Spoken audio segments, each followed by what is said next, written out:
वो सिकंदर ही दोस्तों कहलाता है, हारी बाजी को जीतना जिसे आता है। ये गाना आपको याद ही होगा। ये दुनिया के विश्व विजेता सिकंदर की सच्चाई है। दुनिया जीतना किसे कहते हैं, ये कोई बस सिकंदर से ही सीखे। ऐसे ही नहीं, उसे पूरी दुनिया सिकंदर महान कहती थी। पूरी दुनिया मानो बस उसी के इशारे पर थी। सिकंदर भी युद्ध में जिससे प्रभावित हुआ वह थे भारत के राजा पोरस। दोस्तों, आज इस वीडियो में हम जानेंगे कि कैसे की थी सिकंदर ने दुनिया फतेह। उससे पहले आप फैक्ट नॉलेज फाइल को सब्सक्राइब करें। दोस्तों, महान शासक अलेक्जेंडर को सिकंदर के नाम से भी जाना जाता है। अक्सर हम सभी ने सिकंदर या अंग्रेजी में अलेक्जेंडर द ग्रेट के बारे में बहुत कुछ पढ़ा और सुना है, लेकिन क्या आप ये जानते हैं कि विश्व विजेता के नाम से पहचाना जाने वाला सिकंदर दुनिया के सभी देशों पर राज करने के बाद भी एक देश को कभी नहीं जीत पाया था। जी हां, और वह और कोई नहीं, हमारा देश भारत था। कहा जाता है जब सिकंदर विश्व विजेता का सपना लेकर दुनिया में अपना ध्वज लहरा रहा था, तब उसने भारत के बारे में सुना और जाना कि किस तरह भारत में अनमोल रत्न पाए जाते हैं, और यहां की खूबसूरती से आकर्षित होकर उसने भारत के ऊपर आक्रमण कर दिया था। सिकंदर का जन्म 20 जुलाई 356 ईसा पूर्व में पेला में हुआ था, जो कि प्राचीन नेपोलियन की राजधानी थी। अलेक्जेंडर फिलिप द्वितीय का पुत्र था, जो मैक्डोनिया और ओलंपिया के राजा थे, और इसके पड़ोसी राज्य एपिरुस की राजकुमारी ओलिंपिया उनकी मां थी। अलेक्जेंडर की एक बहन भी थी। 12 वर्ष की उम्र में सिकंदर ने घुड़सवारी बहुत अच्छे से सीख ली थी, और ये उन्होंने अपने पिता को तब दिखाई जब सिकंदर ने एक प्रशिक्षित घोड़े ब्यूसेफिलास को काबू में किया, जिस पर और कोई नियंत्रण नहीं कर पा रहा था। पहले तो वह घोड़ा सिकंदर के काबू से बाहर रहा, लेकिन अंत में सिकंदर ने उस पर काबू पा लिया। सिकंदर के पिता को उस पर गर्व हुआ था। उसके बाद सिकंदर ने अपने जीवन के कई युद्धों में बुसेफेल्स की सवारी की, और अंत तक वो घोड़ा उनके साथ ही रहा। 340 ईसा पूर्व में जब सिकंदर 16 वर्ष का था, तो उसके कौशल को देख उसे मैक्डोनिया राज्य पर अपनी जगह शासन करने के लिए छोड़ दिया था। दुनिया को जीतने के क्रम में अलेक्जेंडर यानी सिकंदर ने बीसी में हाइड स्पेस नदी, जिसे वर्तमान में झेलम नदी के नाम से जाना जाता है, पर आक्रमण कर दिया था। इसी लड़ाई को पूरा विश्व बैटल ऑफ हाइड स्पेस के नाम से जानता है। कहा जाता है कि वह इतना ताकतवर था कि उसे हराना आसान नहीं था, लेकिन एक युद्ध ऐसा भी रहा जब सिकंदर को हार का सामना भी करना पड़ा।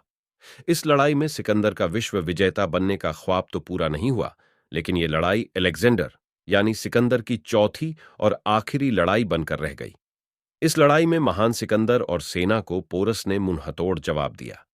सिकंदर की सेना किनारे जाने से घबराई गई हुई थी, और राजा पोरस को पूरी तरह से अपने अधीन करने में असमर्थ थी। सिकंदर 356 ईपू से 323 ईपू तक मकदूनिया का ग्रीक प्रशासक था। वह अलेक्जेंडर मैसेडोनियन और अलेक्जेंडर तृतीय के नाम से भी जाना जाता था। सिकंदर को इतिहास का अब तक का सबसे बड़ा और कुशल सेनापति माना गया है। ग्रीक शासकों को जिन जिन भूमि और देशों की जानकारी थी, वहां वहां सिकंदर ने विजय हासिल कर अपना ध्वज लहराया था। यही कारण है कि उसे विश्व विजेता के नाम से भी जाना जाता है।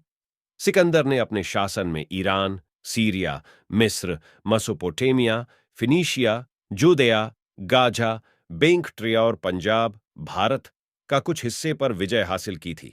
बताया जाता है कि विश्व विजेता सिकंदर ने भारत में भी अपना शिकंजा जमाने की कोशिश की थी, लेकिन पंजाब के राजा पुरुवास या राजा पोरस ने सिकंदर को मात दे दी। विश्व विजेता सिकंदर ने भारत में अपनी विजय हासिल करने के लिए सिंध प्रांत पर आक्रमण किया, जो कि शायद उनकी सबसे बड़ी भूल साबित हुई। उस समय सिंध प्रांत यान आज के पंजाब के राजा थे पोरुवास। पोरस भारत में जन्मे इतिहास के बहुत बड़े योद्धा थे, जिन्होंने आज तक कभी कोई युद्ध नहीं हारा था। राजा पोरस पोरवा राजवंश के वंशज थे, जिनका साम्राज्य पंजाब में झेलम और चिनाब नदियों के बीच था। अपनी पिता की मौत को बाद वह ग्रीस के मैसेडोनिया के सिंहासन पर विराजमान हो गया। पर्शियन साम्राज्य पर जीत हासिल करने के बाद सिकंदर ने उत्तरी भारत में अपने पंख फैलाने का प्रयास किया।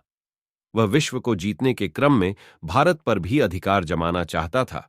इसी कारण उसने राजा पोरस को घुटने टेकते हुए हथियार डालने का संदेश भेजा, लेकिन साहसी पोरस ने ठुकरा दिया। पोरस के इस संकेत के बाद सिकंदर को बेहद अपमानित महसूस हुआ, और उसने पोरस पर आक्रमण करने का पूरा खाका तैयार कर लिया। जब पोरस को पता चला कि सिकंदर नदी पार कर चुका है, तो वह आक्रमण करने के लिए आगे बढ़ा। पोरस ने अपनी अश्वारोही सेना को किनारों पर और पैदल सेना को बीच में, हाथियों को सामने रखा।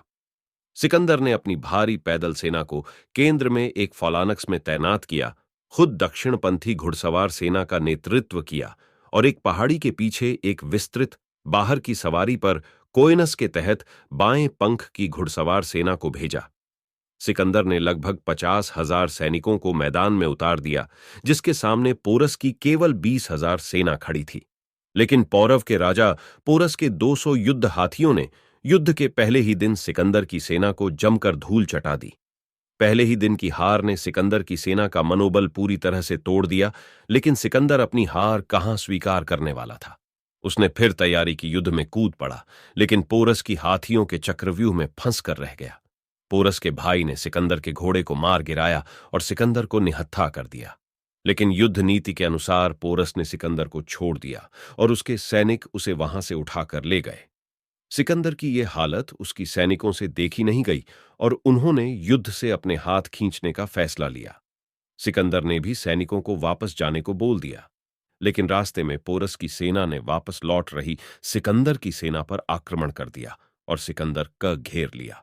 सिकंदर महान और राजा पोरस के बीच घमासान युद्ध छिड़ा, जिसमें पहले तो सिकंदर ने पंजाब के कुछ हिस्सों पर विजय हासिल कर ली, लेकिन अंत में चिनाब नदी तक पहुंचते पहुंचते राजा पोरस ने सिकंदर महान और उसकी सेना को मात दे दी। इसी के साथ सिकंदर का भारत पर विजय प्राप्त करने का सपना भी टूट गया। खुद को हारते देख विश्व विजेता सिकंदर ने पोरस के सामने अपने घुटने टेक लिए और पोरस से युद्ध समाप्ति की विनती करने लगा। पोरस ने सिकंदर की जान बख्श दी और उसके साथ संधि कर ली। इस युद्ध के बाद सिकंदर ने पोरस को कई राज्य जीतने में मदद की। विश्व विजेता सिकंदर को पोरस से युद्ध हारने के बाद वापस अपने देश ग्रीस लौटना पड़ा। कुछ इतिहासकार बताते हैं कि सिकंदर का भारत पर आक्रमण करने का मुख्य कारण भारत में अमृत की खोज करना था, जबकि कुछ का कहना है सिकंदर की सेना पहले ही दिन बेहद कमजोर और आतंकित हो चुकी थी। भारतीय सेना में सिपाहियों तक के पास हाथी होने के कारण उन तक कोई नहीं पहुंच सकता था, तो राजा तक तो पहुंचा बहुत दूर की बात। वहीं दूसरी ओर अपने हठ के कारण सिकंदर अपनी सेना का बचा हुआ टुकड़ा लेकर युद्ध भूमि में घुस गया। वहां राजा पोरस के भाई अमर पोरुवास ने सिकंदर के घोड़े को गिरा दिया, जिसके बाद सिकंदर ने जब सिर उठाकर देखा तो राजा पोरस अपनी तलवार लिए खड़े थे।